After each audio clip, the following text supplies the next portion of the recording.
Hindi magkasya yan dyan. Ay, hindi magkakasya, masisira yung plastic.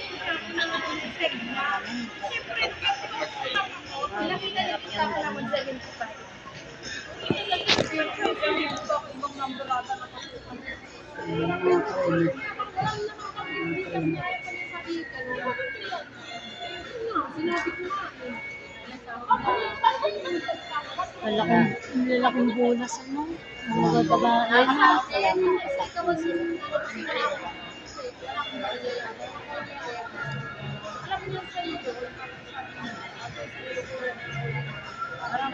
Talaga yung mga yan, ano po, kailangan gupit lalaki. Kasi may mga training sila sa wire masasabi.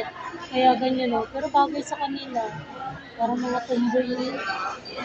Pero babae yung mga yan, gupit lalaki lang. Pero meron talaga dyan, tomboy din.